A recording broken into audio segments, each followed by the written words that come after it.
We've had over 250 overdose follow-ups since July of 15. But the team in itself has had over 1,050 incident responses. We knew the team was working.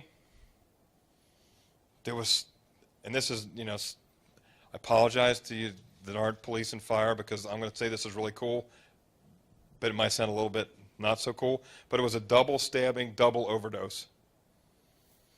And the QRT was working that day, which means they got a highly trained medic, outstanding police officer. They didn't need the medic engine. They handled it all. And they were giving out resource recovery packets at the end to the family members of the overdose victims. And it was like, wow, this is really cool.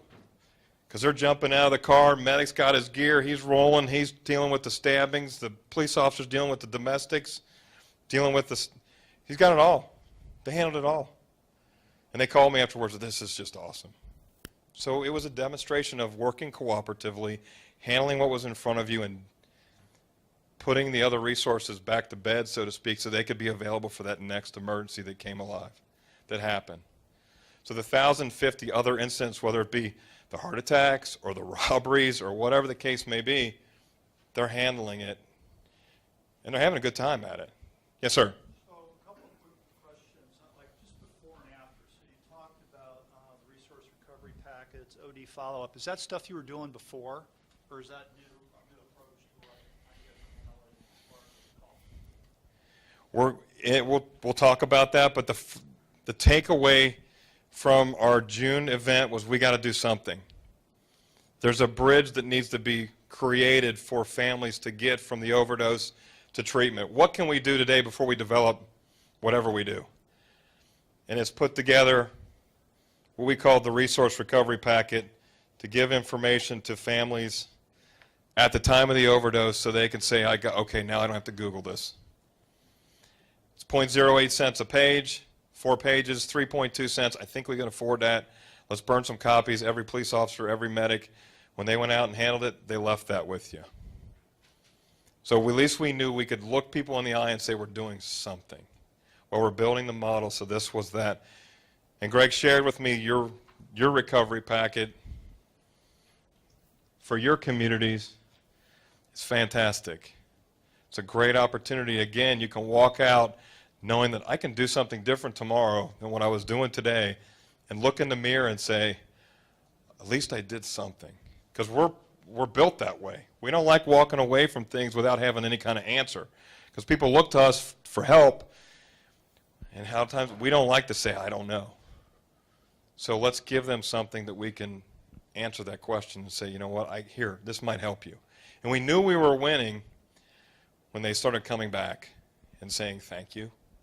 You saved my life because my son got into treatment. Or we'll talk about this in the culture, but you can't, aside from all the rough exteriors, these guys are caring, giving, wanting to save lives. When a young little girl comes in and hugs you and says, thank you for saving my life, it hits us all.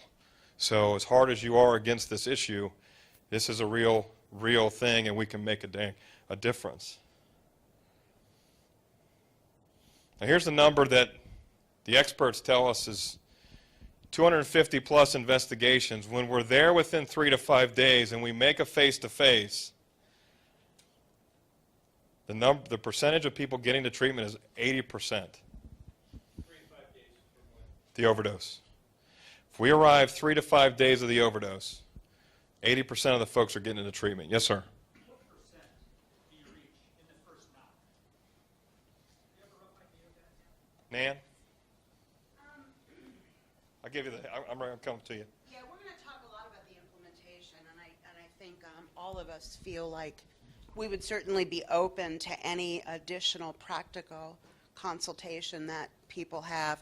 First we go through, we see who's local, and generally we'll have about 10% on our list who do not reside in Colerain Township. We usually put them on the back burner. I would say at first knock, we probably get a 50% response. By second knock, we're probably at 80. And there's been a small percentage that we have never reached face-to-face.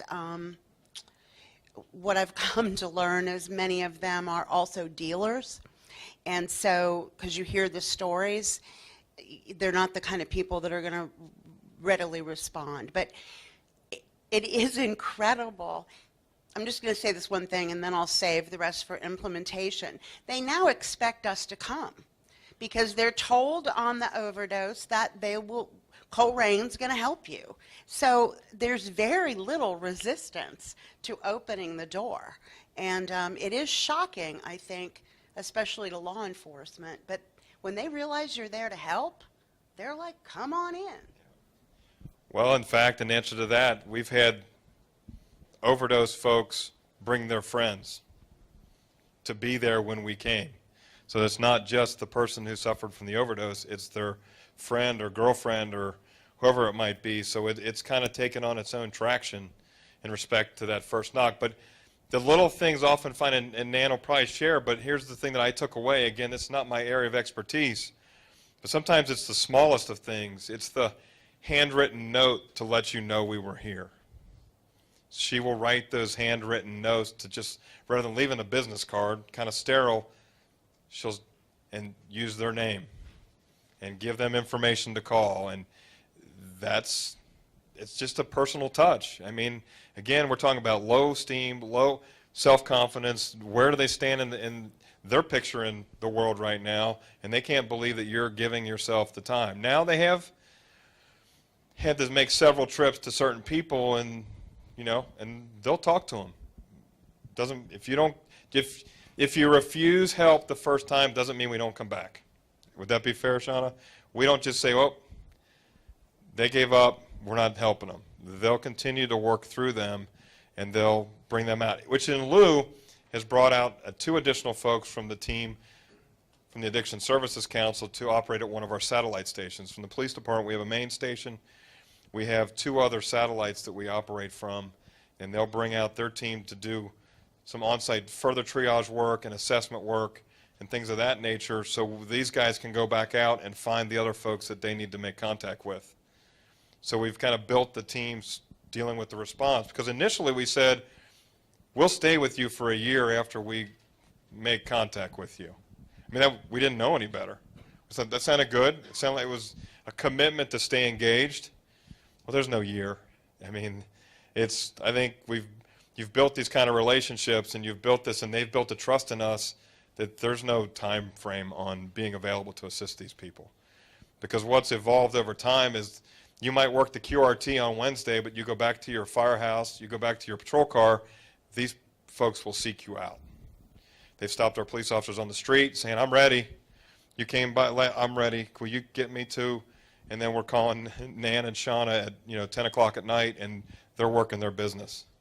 Yes, sir. Do you find that 1 day a week, 8 hours is enough? Absolutely not. I've been working like crazy to get more money and political support to put this team out full time.